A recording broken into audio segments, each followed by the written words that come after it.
Baik, bisa dimulai. Bismillahirrahmanirrahim. Assalamualaikum warahmatullahi wabarakatuh. Innal hamdalillah nahmaduhu wa nasta'inuhu wa nastaghfiruh wa na'udzu billahi min shururi anfusina wa min sayyiati a'malina. May yahdihillahu fala mudilla lahu wa may yudlil fala hadiya lahu. Asyhadu an la ilaha illallah wahdahu la syarika lahu wa asyhadu anna Muhammadan abduhu wa rasuluhu la nabiyya ba'dahu.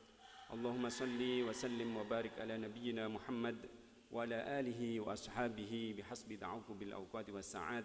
Amma ba'd. Rabbi syrah li sadri wa yassir li amri wa hlul 'uqdatam min lisani yafqahu qawli wa saddid lisani wahdi qalbi bihaqqi nabiyyina Muhammad sallallahu alaihi wasallam. Alhamdulillah, pada pagi hari ini kita diberi kesehatan, baik itu keimanan, keislaman serta kesehatan, sehingga pada hari ini kita dapat melangkahkan kaki kita di tempat yang berkah dan insya Allah mulia ini. Dan semoga apa yang kita usahakan untuk niat ibadah mudah-mudahan mendapat ganjaran dan limpahan pahala dan berkah dari Allah Subhanahu wa ta'ala. Kedua, salawat dan salam marilah kita sanjungkan kehadirat Nabi besar Muhammad sallallahu alaihi wasallam, karena berkat beliaulah kita mendapatkan hidayah dan petunjuk serta tuntunan yang beliau ajarkan kepada kita, sehingga mudah-mudahan kita selalu mendapatkan syafaat beliau hingga yaumil qiyamah kelak.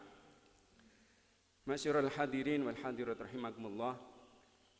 Pada kajian hari ini kita akan melanjutkan materi tentang tafsir Al-Wasit terkait tentang surat An-Naba. Sebenarnya pada hari yang minggu ketiga ini sebenarnya ada jadwal, cuman karena di tempat lain masih ini katanya PPKM, maka alhamdulillah minggu ini untuk minggu ketiga ini bisa diadakan di tempat ini.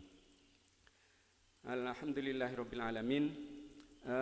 Pada kajian hari ini kita mengulas sedikit tentang surat An-Naba yang sudah kita bahas dari ayat yang pertama.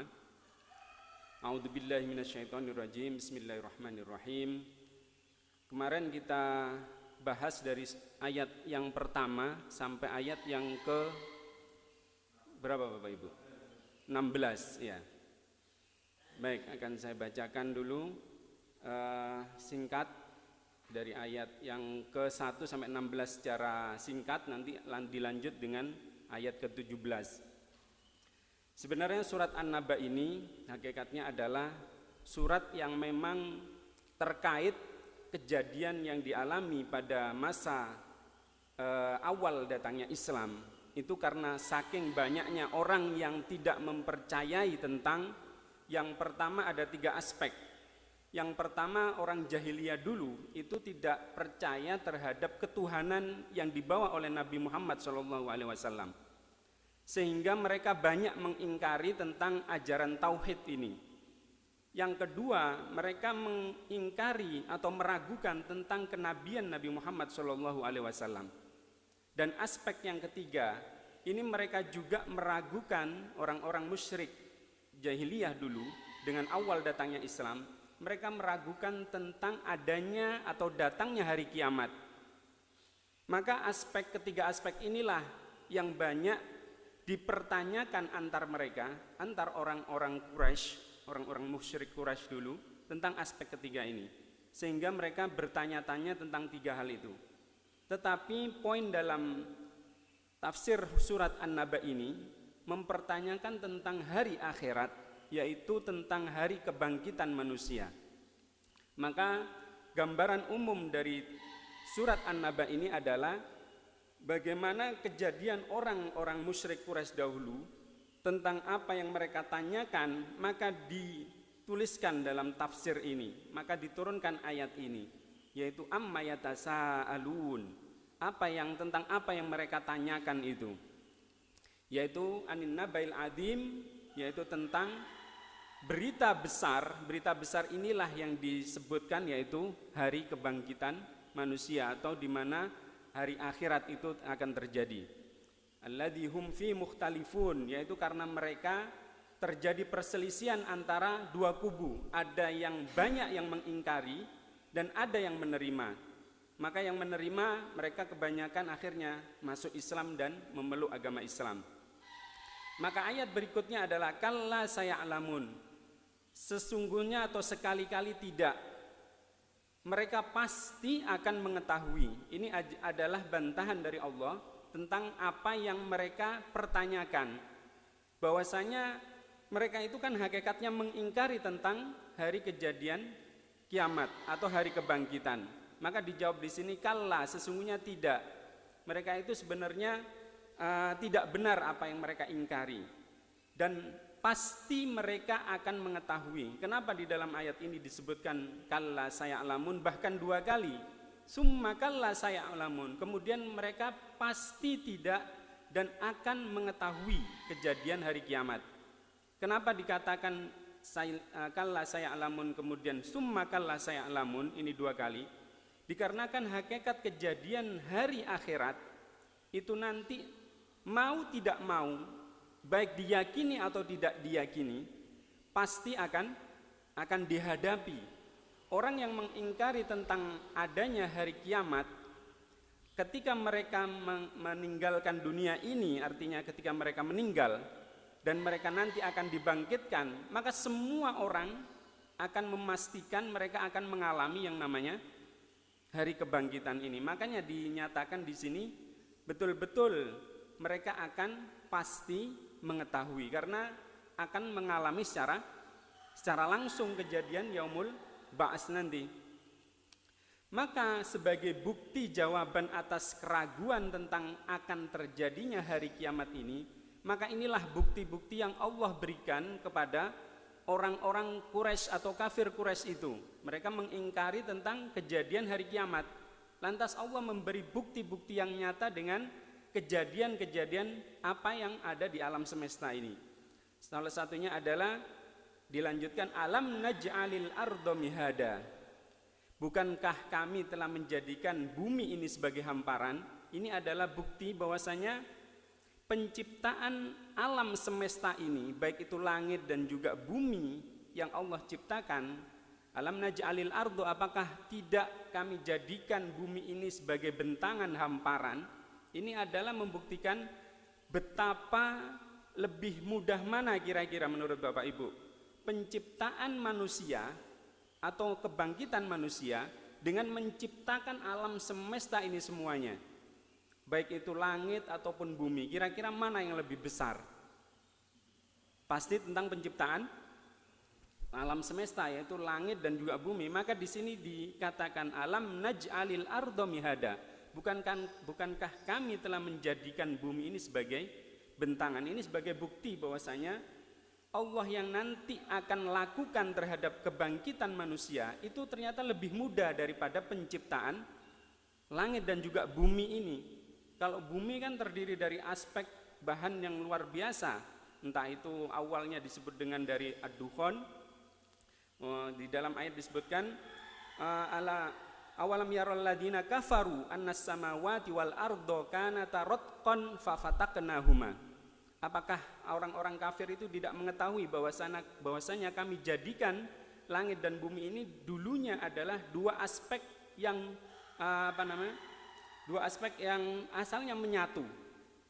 Alam yaral ladina kafaru annas samawati wal ardo kanata ratqan.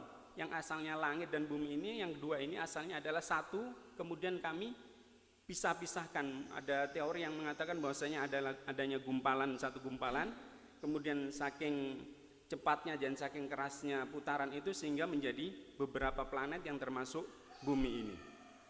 Demikian juga bukti yang lain disebutkan wal jibala autada, dan kami jadikan gunung itu sebagai pasak. Ini juga bukti bahwasanya hari kebangkitan itu lebih mudah daripada menjadikan gunung, ya. Allah jadikan gunung itu sebagai suatu pasak. Kemarin sudah kita bahas ya, bahwasanya Allah menjadikan gunung ini sebagai pasak, ibaratnya seperti apa Bapak Ibu? Jadi karena lapisan lempengan-lempengan bumi itu karena rentan terhadap goncangan, maka Allah jadikan gunung ini sebagai sesuatu yang menguatkan bumi ini sehingga tidak terjadi goncangan lempengan-lempengan dari bumi ini, sehingga Allah jadikanlah bumi ini sebagai pasak yang menguatkan untuk mengurangi getaran goncangan dari gempa itu. Kemudian wal khalaqnakum azwaja, dan kami ciptakan kalian berpasang-pasang. Ada laki-laki, ada perempuan, ada malam, ada siang, ada daratan, ada lautan. Yang lain ini semuanya ini adalah kekuasaan Allah. Kemudian waja'alna naumakum subata, kami jadikan tidur kalian sebagai istirahat, yaitu sebagai fase untuk berhenti, yaitu antara satu kegiatan lain dengan dipisah dengan istirahat. Waja'alna laila libasa, kami jadikan malam itu sebagai libasa, yaitu pakaian, artinya yang menaungi atau melindungi sehingga orang itu dapat nyenyak di dalam istirahat. Waja'alna nahara ma'asa, kami jadikan siang itu juga sebagai waktu untuk bekerja. Wa banaina fawqakum sab'an shidada, dan kami jadikan di atas kalian ada 7 yang sangat kuat, yaitu langit. Wa ja'alna siraja wahaja, kami jadikan matahari sebagai aspek yang menyinari dan juga menerangi dan juga menghangatkan. Wa anzalna minal mu'sirati ma'an sajjaja, dan juga kami turunkan dari al-mu'sirat, yaitu sesuatu yang akhirnya menurunkan hujan, yaitu dari awan yang turun dengan sajjaja, dengan lantas atau tekanan atau turun yang sesuai dengan kadarnya.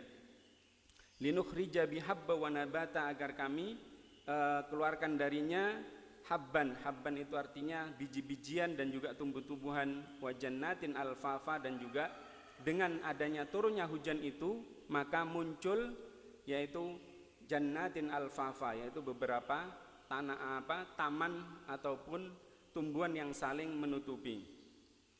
Baik, kita lanjut kepada tafsiran berikutnya, yaitu ayat ke-17 Bapak Ibu ya. Sebentar.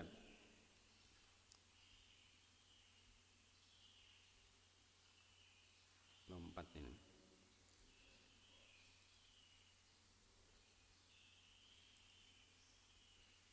Ayat yang ke-17 saya bacakan dulu. A'udzubillahi minasyaitonirrajim. Bismillahirrahmanirrahim. Inna yaumal fasli kana miqata. Sesungguhnya pada hari al-fasl, yaitu ditetapkan pada hari penetapan, kana miqata, adalah waktu yang telah ditentukan atau waktunya sudah dipastikan nantinya.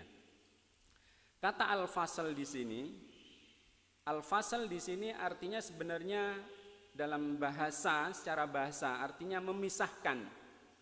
Maka ada 3 aspek atau 4 aspek tentang pemisahan ini, al-fasl ini.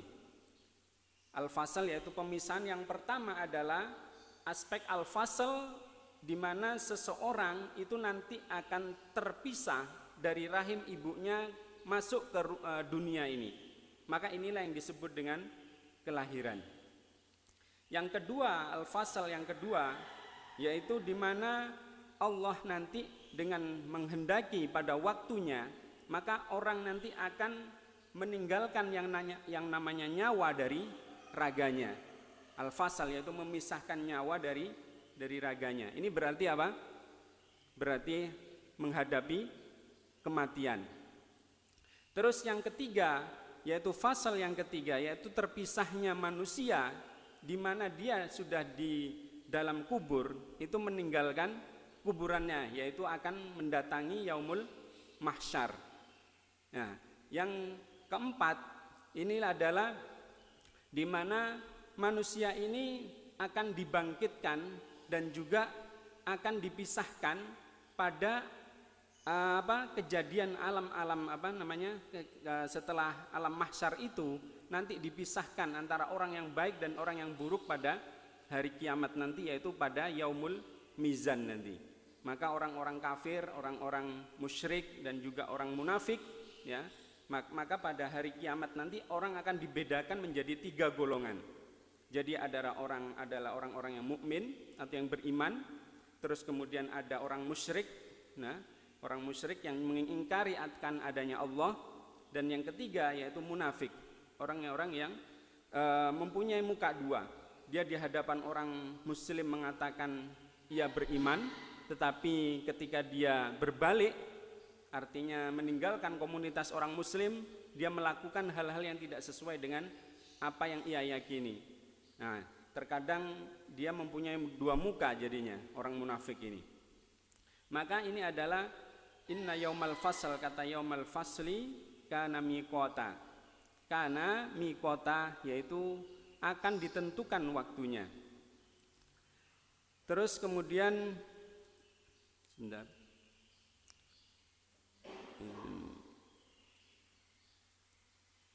Ini lepas ini.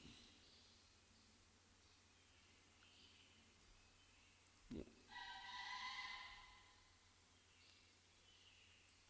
Inna yaumal fasli kana miqata.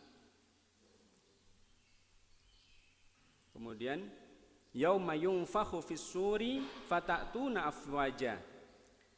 Pada hari itu, yaitu hari kiamat nanti, yunfakhu artinya akan ditiupkan fis sur. Sur di sini adalah kata lain dari maknanya adalah sangkakala. Yauma yunfakhu fis sur fatatuna afwaja. Maka mereka akan datang berkelompok. Afwajan ini diartikan juga dengan berduyun-duyun. Yauma yunfakhu fis suri fatatuna afwaja. Maka pada hari kiamat nanti akan ditiupkan fis sur. Sur itu bisa berarti ada disebut di dalam ayat lain seperti an-nakur, ya. Terus juga asur, ya, yaitu trompet. Maka pada hari di mana Allah menghendaki untuk ditiupkan sangkakalanya, fatatuna afwaja, maka kita ketahui bahwasanya kejadian tentang ditiupkannya trompet ini ada berapa kali Bapak Ibu ditiupkan trompet itu? Ada 2 kali, yaitu yang pertama ditiupkan pertama maka semua alam semesta ini hancur, ataupun manusia yang ada di dalamnya adalah akan meninggal kecuali Allah yang kehendaki. Kecuali Allah yang kehendaki, semuanya malaikat, semuanya alam semesta dan seisinya akan mati dan hancur kecuali yang Allah kehendaki. Baru ketiupan kedua, inilah yang dimaksud dengan tema dalam ayat ini, yaitu akan dibangkitkan kembali. Maka ada fase-fase sebenarnya tentang kejadian pada hari akhir ini, yaitu ada fase-fase. Artinya kita diawali dengan adanya kejadian-kejadian hari kiamat itu ada 10 fase kalau tidak salah, ya. Yang pertama diawali dengan adanya Dajjal, ya, dengan datangnya Dajjal. Yang kedua datangnya Isa al-Masih, ya, yang mana Dajjal nanti dapat dibunuh oleh Isa al-Masih. Yang ketiga yaitu dengan datangnya setelah Isa al-Masih ini ada keluar Ya'juj dan Ma'juj, ya. Dan juga akan ada kejadian-kejadian berikutnya seperti adanya, ya, dari awal mulai dari kejadian Dajjal akan keluar. Maka ciri-ciri dari Dajjal itu salah satunya adalah fisiknya digambarkan seperti rambutnya keriting dan juga matanya ada cuma satu atau sebelah, dan di jidatnya dituliskan dengan tulisan kafir, ya, kafir atau fa'ro itu atau kufrun. Karena kata kufrun itu sendiri artinya orang yang mengingkari tentang tentang hakikat apa yang telah ditetapkan Allah, baik itu tentang kenikmatannya ataupun tentang keimanan dan juga aspek-aspek yang telah ditetapkan Allah. Maka Nabi Isa ini terus diturunkan kemudian akan membantai atau membunuh Dajjal ini. Terus yang ketiga adalah Ya'juj dan Ma'juj. Ya'juj dan Ma'juj ini adalah kaum di mana orang yang sudah digambarkan dalam surat Al-Kahfi bahwasanya siapa Bapak Ibu yang menahan Ya'juj dan Ma'juj ini? Nabi siapa? Yang memenjarakan dalam benteng yang dibuat dari larutan besi dan juga tembaga. Ya, Nabi Zulkarnain. Ya, maka dalam waktu tertentu nanti benteng itu akan hancur dan juga mereka akan keluar dari tempatnya. Maka itulah muncul Ya'juj dan Ma'juj ini, yang mereka akan membuat pertikaian dan juga kerusakan di situ. Terus kemudian setelah Ya'juj dan Ma'juj, sebentar, ini lompat-lompat terus ini.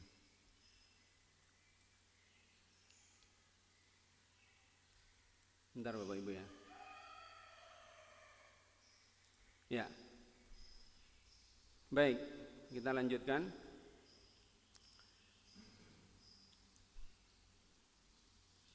Yauma yunfakhu fis-suri fatatuna afwaja. Jadi yang pertama Dajjal, Isa, Ya'juj dan Ma'juj. Maka ciri-ciri ataupun tanda-tanda hari kiamat yang berikutnya yaitu yang keberapa Bapak Ibu? Yang keempat ya. Yang pertama Dajjal, Nabi Isa turun, kemudian Ya'juj dan Ma'juj. Yang keempat adalah terjadinya gempa. Ini gempa ada 3 kali kejadian, yaitu gempa yang terjadi dari arah timur dulu. Ya, ini isyarat yang mana tidak disebutkan secara spesifik, secara eksplisit di mana tempatnya, tidak, cuma disebutkan daerah timur. Terus kemudian gempa di arah barat, ini tanda-tanda yang ke berapa tadi? Kelima ya, yaitu yang keempat gempa dari arah timur, yang kelima dari arah barat, yang ke Jazirah Arab. Baru setelah itu muncullah ad-dukhon, yaitu yang ketujuh ya. Baru yang kedelapan adalah akan muncul matahari terbit dari barat. Aspek ini atau tanda-tanda akan munculnya bahwasanya matahari muncul dari arah barat ini sudah ada penelitian ataupun bahkan ada bukti-bukti akan terjadinya matahari muncul dari arah barat. Mungkin karena dirahasiakan ya, mungkin ya, karena ada peneliti entah dari itu NASA atau apa, dengan adanya kemiringan rotasi bumi yang tidak pada porosnya, itu nanti putaran yang mestinya berputar dari kiri ke kanan, dia akan membalik arah, posisi porosnya ini beralih. Yang aslinya kutub utara di utara, yang selatan di selatan Bapak Ibu ya. Nanti karena adanya pergeseran, maka kutub yang aslinya di utara ini balik ke selatan dan selatan menjadi utara, sehingga putarannya berubah. Maka saat itulah salah satu tanda yang keberapa ini, bahwasanya matahari akan muncul dari arah barat, Nah ini tanda ke-8. Dan tanda yang ke-9 adalah akan muncul yang namanya dabbatul ard, yaitu binatang melata yang bisa ngomong dan bisa menentukan mana orang yang kafir dan mana orang yang mukmin. Ini tanda ke-9. Dan tanda ke-10 adalah akan munculnya api dari kota Aden ke Hijaz, yang akan menggiring manusia nanti pada mahsyar yang ada di dunia. Kemudian yaitu diarahkan ke Syam.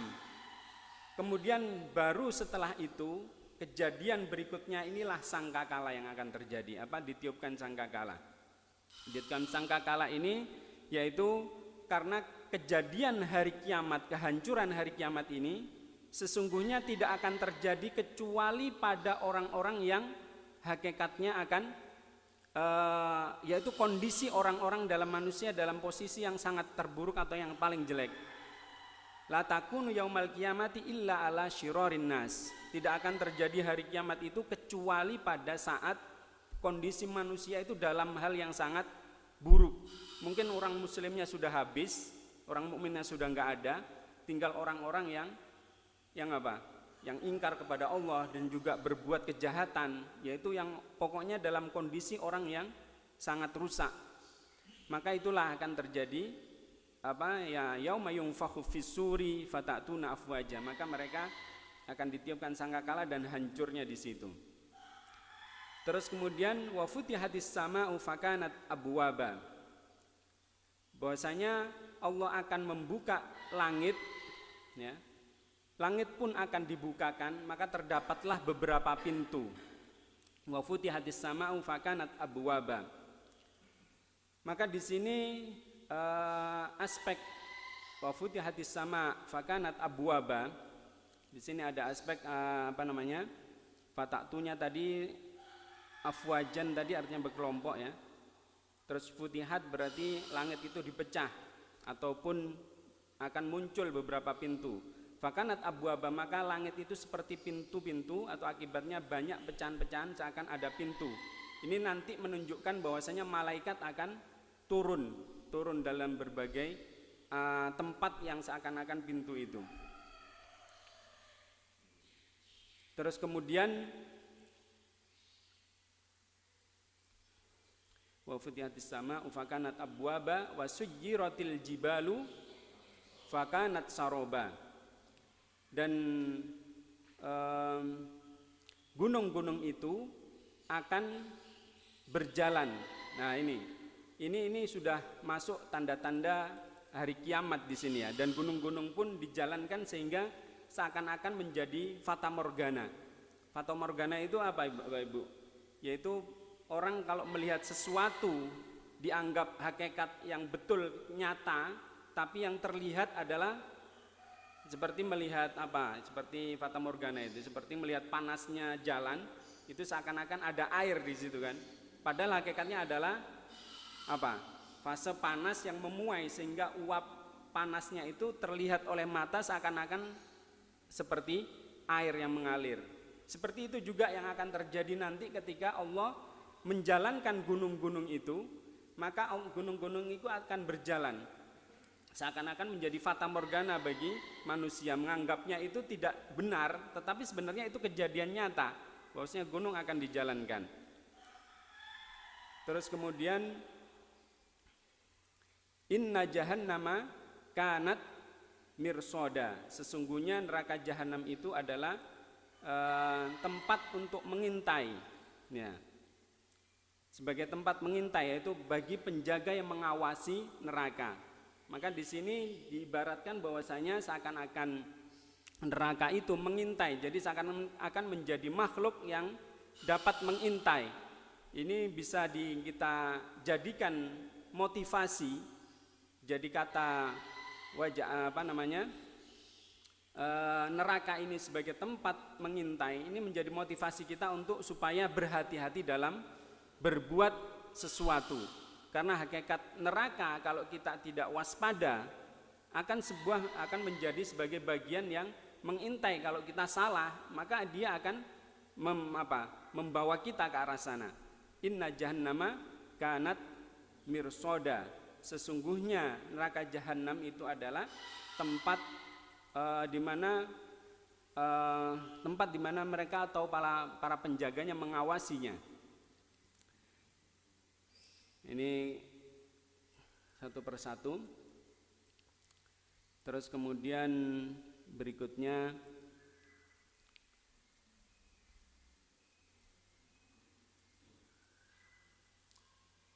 litogina ma'aba. Togin yaitu orang-orang togut, orang yang berbuat togin itu, yang melampaui batas. Ya, litogina ma'aba. Jadi di mana at-togin ini satu persatu, ini lompat-lompat terus ini, mohon maaf.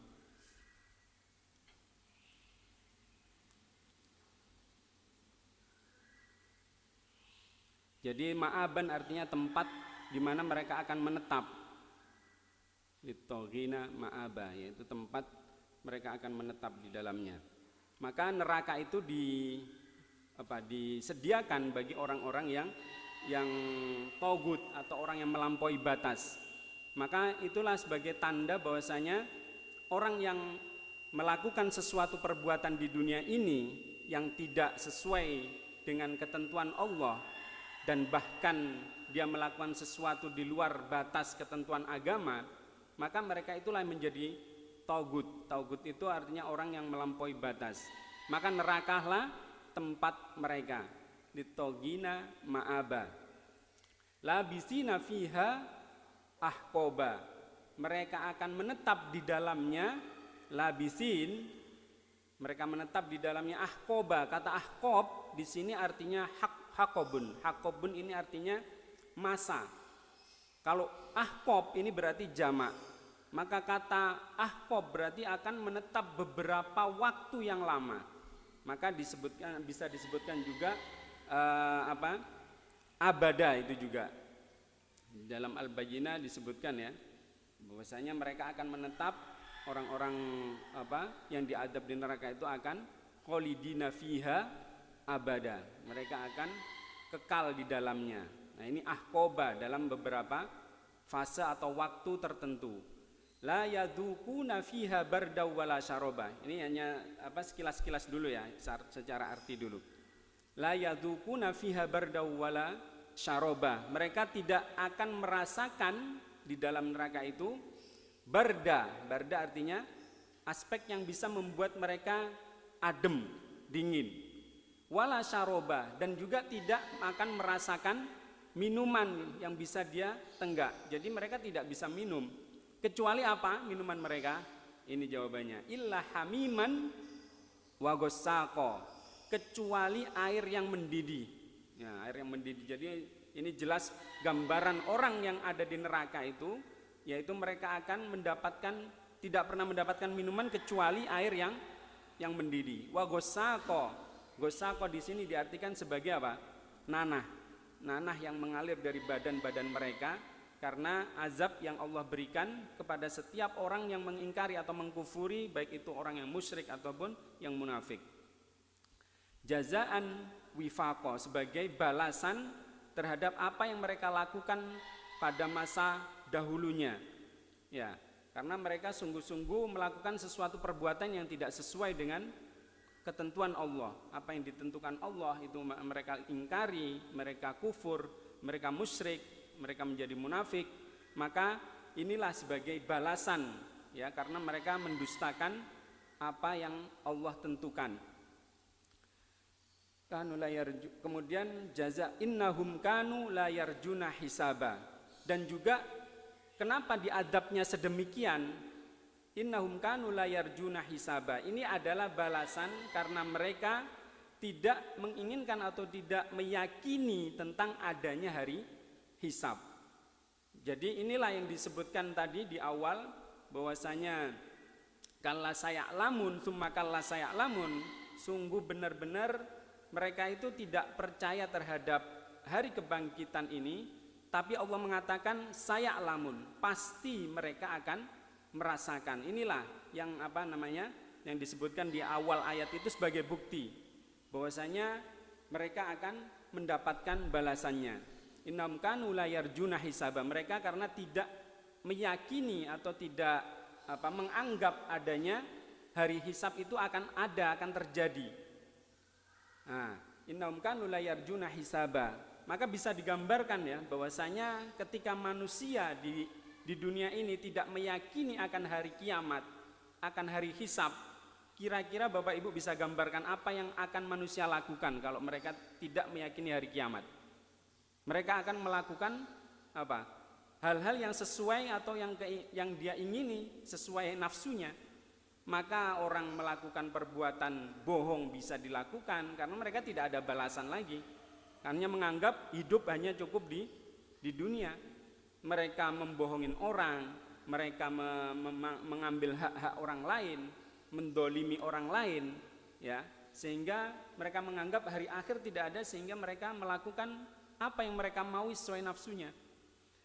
Wakadzabu bi ayatina kidzaba, dan juga mereka diadab sedemikian ini karena mereka mengingkari atau membohongi ya, mengingkari tentang bukti-bukti ayat yang Allah tetapkan. Ya, mereka ada ayat-ayat Al-Qur'an tetapi mereka ingkari. Ada tanda-tanda bukti kebesaran Allah mereka ingkari. Wa kulla syai'in ahsainahu kitaba, dan segala sesuatu itu pasti Allah hitung. Ya, ahsaina, kami catat, dan segala sesuatu itu kami catat dalam kitab atau buku amalan manusia. Maka pada hari akhir nanti manusia itu akan diberikan catatannya masing-masing, maka manusia itu akan menerimanya dengan tiga model, ada yang menerimanya dengan tangan kanan, ya, ada yang menerimanya dengan tangan kiri, ada yang menerimanya di balik punggungnya. Maka kalau orang mukmin muslim yang baik, maka menerima amalan kitab amalannya dengan tangan kanannya. Orang yang kafir atau musyrik akan menerima kitab amalannya dengan tangan kirinya. Terus siapa orang yang menerima kitab amalannya dari belakang ini kira-kira? Selain tadi 3 golongan tadi, ada mukmin, ada kafir, ada munafik. Jadi orang munafik itu akan menerima amalan catatannya dari punggungnya. Nah, inilah disebutkan, ya, dalam segala sesuatu itu telah kami catatkan dalam kitab buku catatan manusia itu. Wa kadzabu bi ayatina kidzaba wa kullu syai'in ahsaynahu kitaba, dan segala sesuatu itu kami catat, ya, dalam kitab amalan. Fadzuku falan nazidakum illa adaba. Ini ada pernyataan ayat yang ke-30 ini. Ini adalah iltifat. Iltifat itu peralihan dari dialek yang aslinya yaitu dengan orang ketiga ini menjadi mukhotob, orang yang kedua. Ini berarti peralihan dari mengatakan yang menyatakan orang yang ketiga, wa kullu syai'in ahsaynahu kitaba, wa kadzabu, mereka berbohong, kan kita menceritakan orang ketiga, ya, wa kadzabu bi ayatina kidzaba wa kullu syai'in ahsaynahu kitaba. Tiba-tiba pada ayat ini dinyatakan faduku, maka rasakanlah kalian. Ini kan seakan-akan Allah menyatakan langsung kepada orangnya. Ini menunjukkan bahwasanya adab Allah itu betul-betul nyata dan juga ini adalah dahsyat. Faduku, maka rasakanlah kalian semua. Falan nazidakum illa adabam, dan mereka tidak akan mendapatkan tambahan kecuali illa adaba, kecuali azab itu sendiri yang akan bertambah. Jadi ini hakikatnya pada fase kelompok yang kita bahas pada hari ini adalah sifat-sifat hari kiamat sebenarnya. Dari ayat ke-17 sampai ayat ke-30 ini, yaitu sifat-sifat hari kiamat atau tanda-tanda hari kiamat dan juga macam-macam siksaannya. Jadi itu secara singkat, ya. Terus kita bahas secara bahasa, jadi juga sudah. Terus kemudian tafsir dan juga penjelasannya. Jadi hari pemutusan inna yaumal fasli tadi, yaitu hari penetapan, ini adalah waktu di mana tempat berkumpulnya orang-orang dari generasi pertama, yaitu mulai dari anak cucu Nabi Adam, dari Nabi Adam sendiri sampai generasi Nabi Muhammad dan juga orang yang terakhir hidup di atas bumi ini.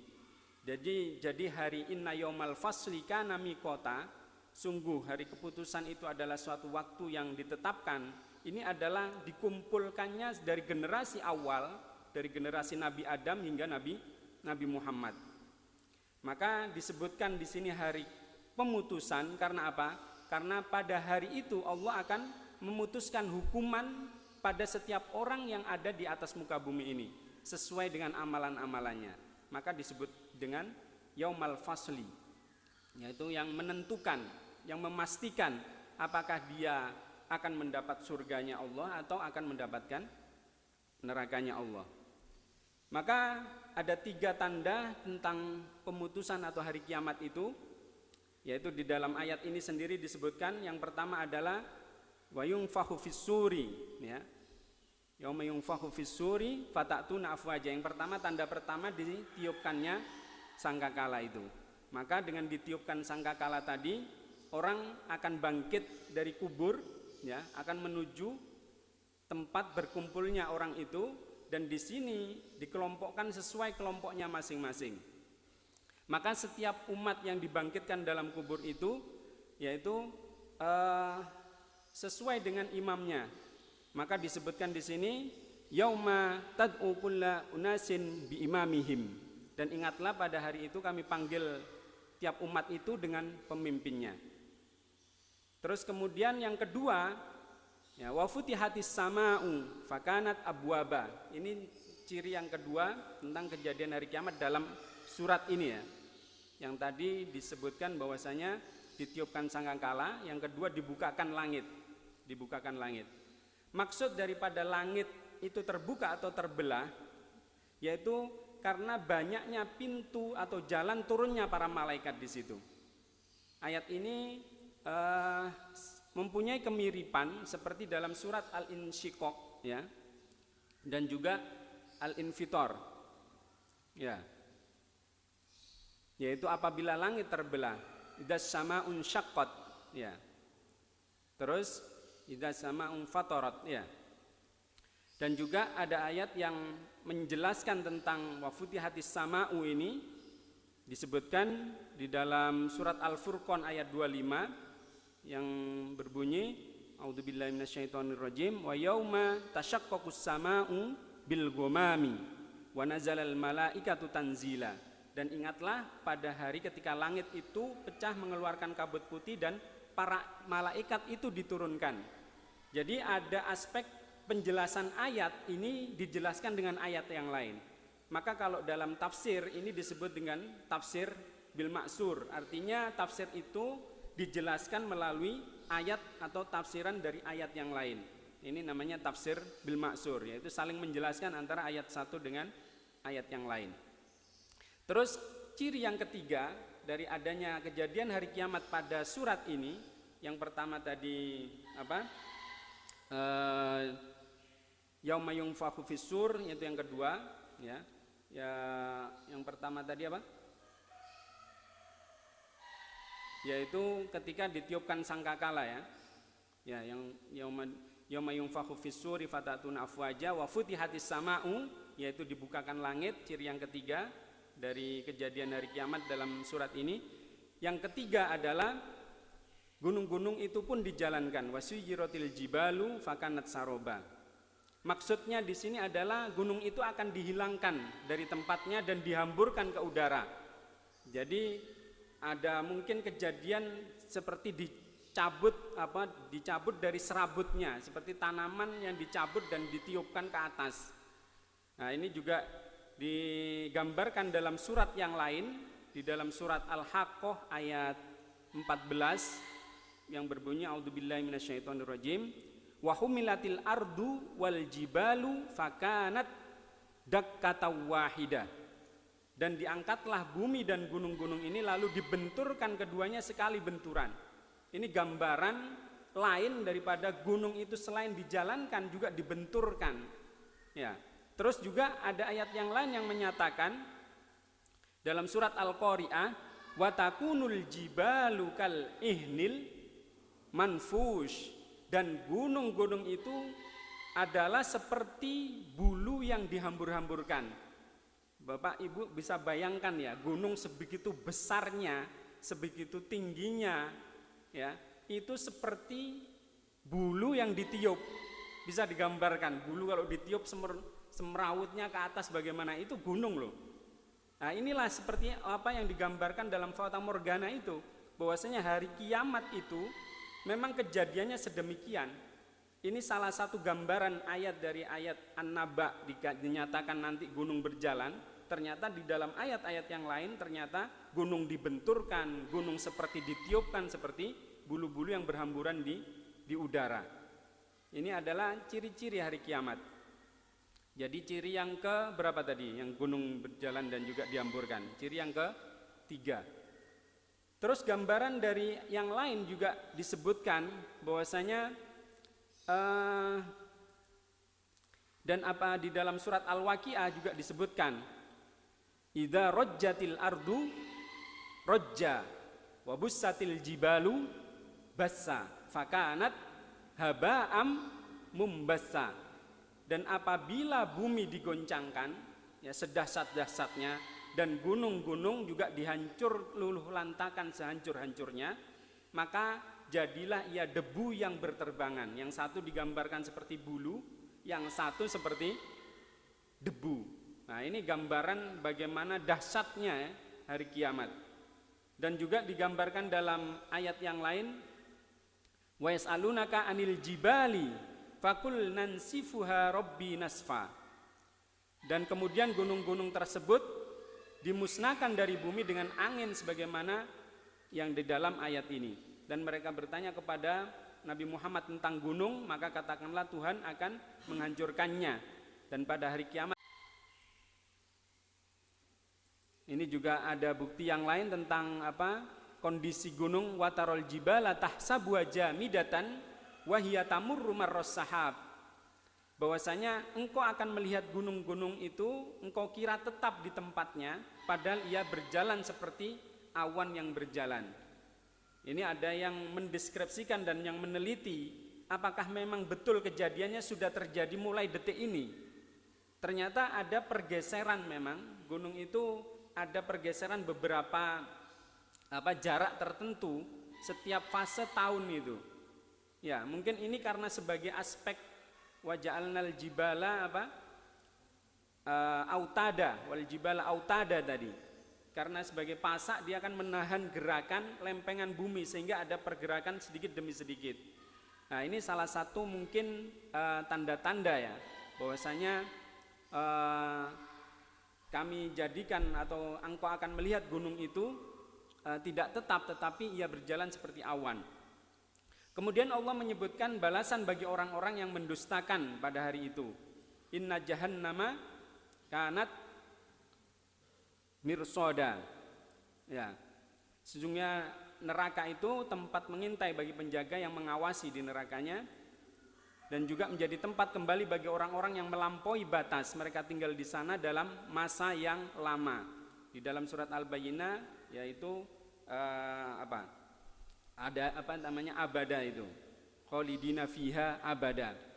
Ini adalah tempat neraka yang sengaja disediakan untuk orang-orang yang sombong atau orang-orang yang menentang para rasulnya, dan juga tempat kembali yang seburuk-buruknya.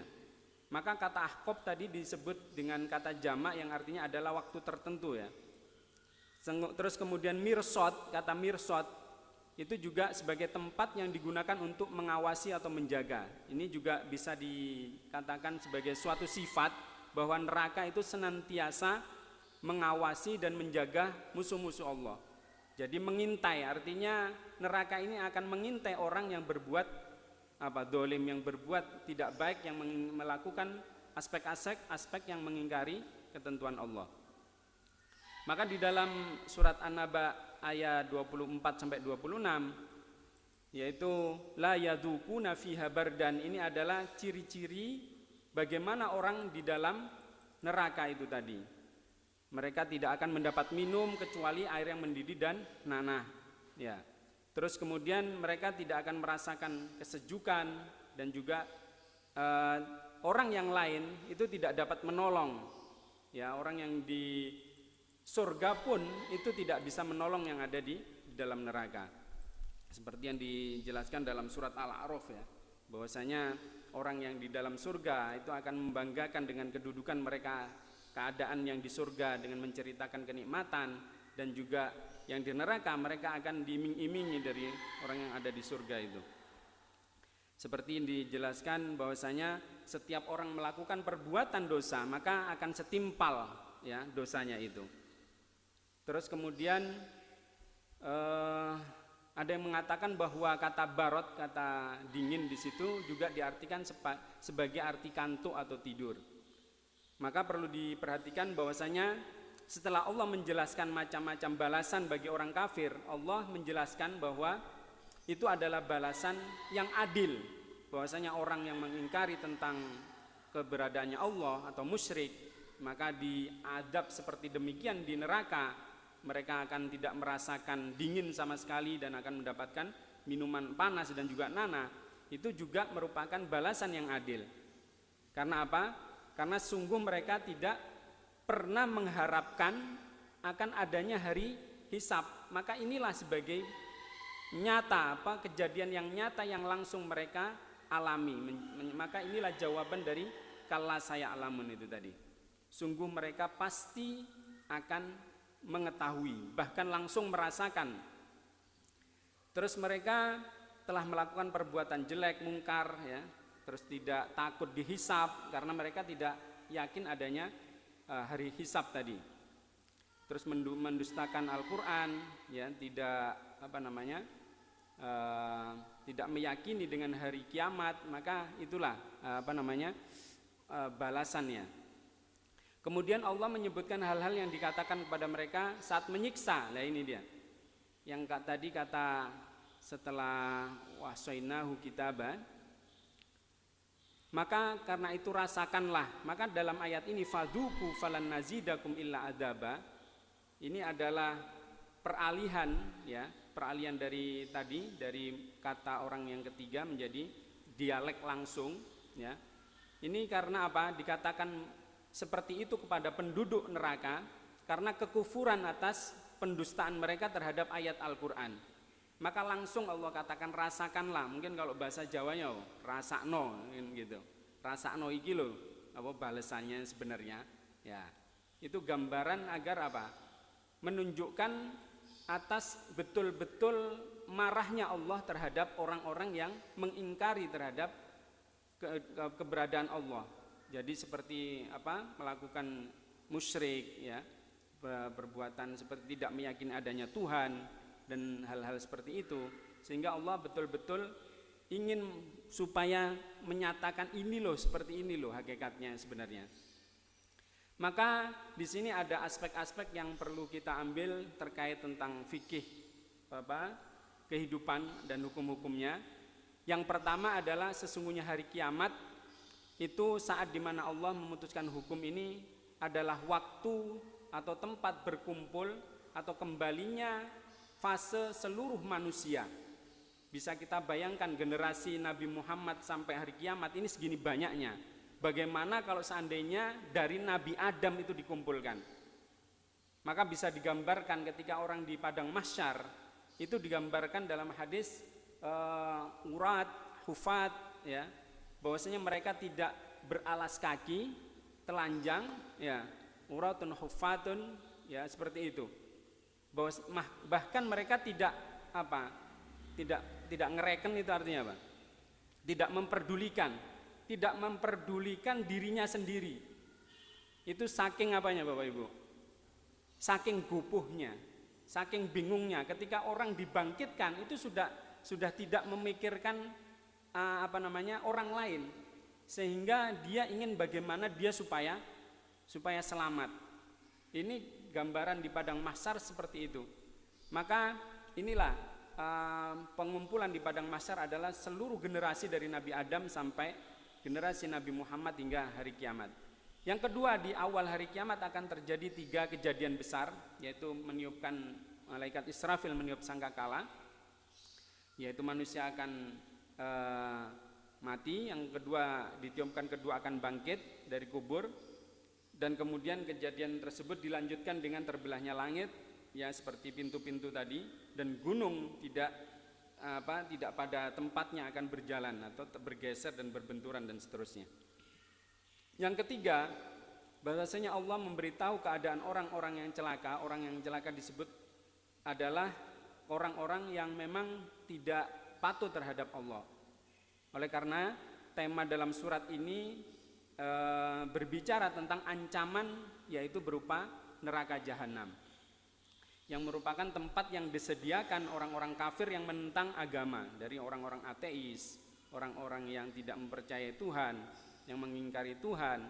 Maka seperti orang-orang kafir ya, dan juga munafik dan yang lainnya, maka balasannya di sini. Maka di sini juga aspek yang keempat merupakan gambaran orang-orang kafir bertempat di neraka, dan mereka bertempat tinggal di neraka jahanam yang selama-lamanya. Ya, ahqoba disebutkan di dalam ayat ini, ahqoba dalam surat Al-Bayyinah, khalidina fiha abada. Terus yang kelima, bahwasanya selama di dalam neraka jahanam, orang kafir tidak akan pernah merasakan udara sejuk ya, dan tidak juga merasakan minuman. Yang ini digambarkan mereka tidak akan meminum kecuali minuman panas tadi. Yang keenam, yaitu balasan ini bukan merupakan sebuah kedaliman, tetapi ini adalah merupakan sifat keadilan Allah. Jadi karena mereka mengingkari tentang adanya hari hisab, maka ini bukti bahwasanya ini loh ada nyata, dan ini adalah bukti keadilan yang Allah tunjukkan.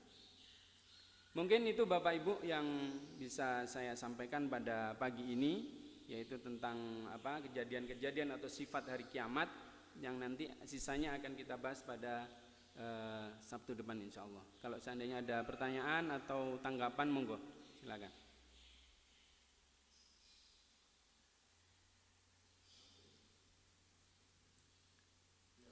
Nggih.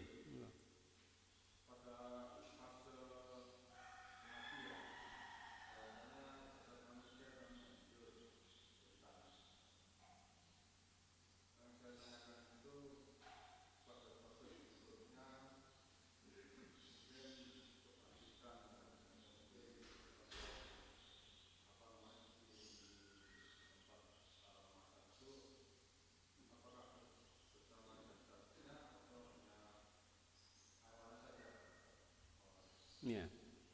Ya, hakikat kebangkitan ini ya orang dibangkitkan, artinya disatukan ya antara jasad dan ruh sehingga nyata secara fisik. Bahkan disebutkan di dalam hadis tadi pada hari kebangkitan ya tadi huratun hufatun ya, mereka tidak beralas kaki, tidak ada sehelai benang pun. Maka bahkan Sayyidina Aisyah istri Rasul itu menanyakan kepada Nabi, ya Nabi, apakah kami nanti juga akan seperti itu? Artinya orang laki-laki bisa melihat kami. Apa jawaban Nabi? Bahwasanya orang nanti pada kejadian Yaumul Mahsyar itu sudah tidak memperhatikan lagi dirinya, karena saking tidak memperhatikan lagi orang lain, dia sudah memikirkan bagaimana keselamatan dirinya. Ini berarti apa? Menunjukkan bahwasanya secara fisik dan juga secara nyata kondisi orang sedemikian rupa ya, bahwasanya digambarkan dalam surat Al-Qari'ah kalau nggak salah ya, Al-Qari'ah yauma yakunun nasu kal faroshil mabsus ya, yauma yakunun nasu kal faroshil mabsus, di mana manusia itu ibarat seperti belalang. Bapak Ibu bisa bayangkan belalang itu kalau setelah hujan atau di sawah itu kalau ada sinar, mereka itu urut nggak kalau pas pergi atau ngawur tabrak-tabrakan antara satu dan yang lain. Itulah kondisi bagaimana manusia pada hari mahsyar. Kal farosil mabsus, seperti belalang berterbangan nggak karuan arahnya. Jadi wis tumpuan, mungkin tumpang tindih, wis pokoknya antara nginjak satu dengan yang lain mungkin terjadi. Sehingga digambarkan dalam padang mahsyar itu karena kedekatan manusia dengan matahari, ada yang mengatakan itu jaraknya 1 mil, sehingga keringat manusia itu ada yang mengatakan ada yang semata kaki, ada yang sedengkul, bahkan ada yang tenggelam ya. Itu orang-orang kafir dan orang yang tidak mempercayai tentang ketentuan Allah. Tapi orang muslim akan ada naungan seperti awan, apalagi nanti ada syafaat Rasulullah SAW yang dapat melindungi kita. Maka di dalam surat Al-Baqarah ini ada satu keistimewaan, di mana orang yang membaca surat Al-Baqarah maka disebut dengan Zahrawain. Dalam hadis disebutkan Iqra'u Zahrawaini fa innahu yasfa'u bikum yaumal qiyamah. Yaitu seperti bacalah 2 surat Zahrawain. Zahrawain itu adalah Al-Baqarah dan surat Al-Imran. Bacalah ia, karena nanti pada hari kiamat dia akan menjadi awan yang menaungi kita di padang mahsyar. Jadi ini gambaran bagaimana orang nanti dibangkitkan ya, di Al-Qari'ah, surat Al-Qari'ah sudah dijelaskan bahwasanya seperti belalang seperti itu. Jadi seakan-akan digambarkan, mungkin kalau kita dalam kondisi di masjid ini yang mestinya tempat keluar itu pintu, tetapi kalau bisa digambarkan kalau terjadi bencana gempa yang sudah meruntuhkan bangunan ini, kira-kira orang akan keluar dari satu pintu atau nuwabrak masing-masing akan diterjang kira-kira. Ya, akan menyelamatkan diri, mana yang ada tempat keluar wis keluar, kalau ada jendela terbuka ya lewat jendela. Jadi ini gambaran bagaimana kondisi hari kiamat itu akan terjadi ketika dibangkitkan. Ya, demikian wallahu a'lam bishawab.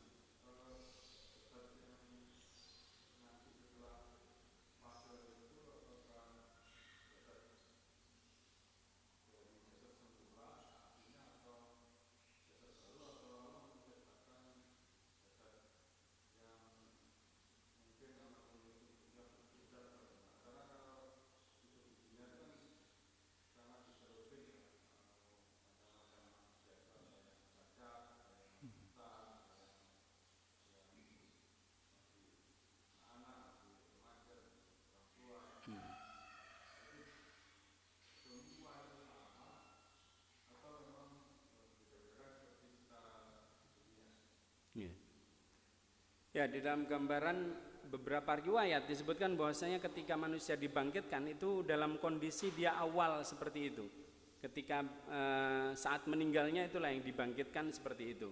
Kecuali ketika nanti di surga, maka umur manusia itu akan menjadi seperti orang yang muda, jadi antara 25 sampai 35. Maka ada sahabat yang menanyakan, atau ada seorang nenek-nenek datang ke Nabi, "Ya Nabi, saya ini sudah tua, apakah saya bisa masuk surga?" Maka Nabi menyandainya, ya, bercanda kepada beliau dengan mengatakan apa? Enggak ada nenek-nenek di surga itu, enggak ada orang tua di surga itu. Ini menggambarkan apa? Bahwasanya di surga nanti itu adalah kondisinya menjadi orang muda semuanya, seumuran semuanya, antara 25 35. Jadi muda semuanya. Jadi ketika orang dibangkitkan dalam kondisi semula, ada pernyataan seperti kondisi semula saat dimatikan memang.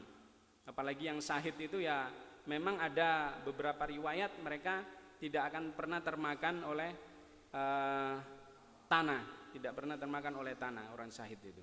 Maka utuh. Nah, ini juga menunjukkan bahwasanya mereka akan dibangkitkan dalam kondisi semula. Nah, tapi ketika mereka dimasukkan ke surga maka menjadi pemuda atau orang yang masih gagah dan kuat seperti itu. Bahkan makanan dan minumannya saja tidak akan menjadi kotoran, ya, tidak seperti di dunia. Bahkan minuman yang diharamkan pun malah dibolehkan, seperti minuman khamr. Maka itu bisa menjadi minuman mereka, cuman tidak memabukkan seperti yang di dunia. Wallahu a'lam bishawab.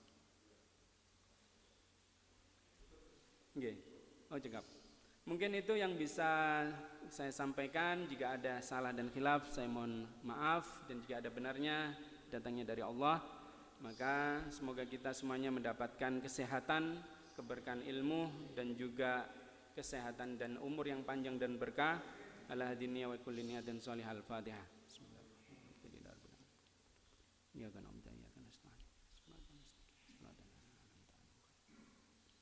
Mari kita tutup dengan khitamul majlis. Subhanakallahumma wa bihamdika asyhadu an la ilaha illa anta astaghfiruka wa atubu ilaik.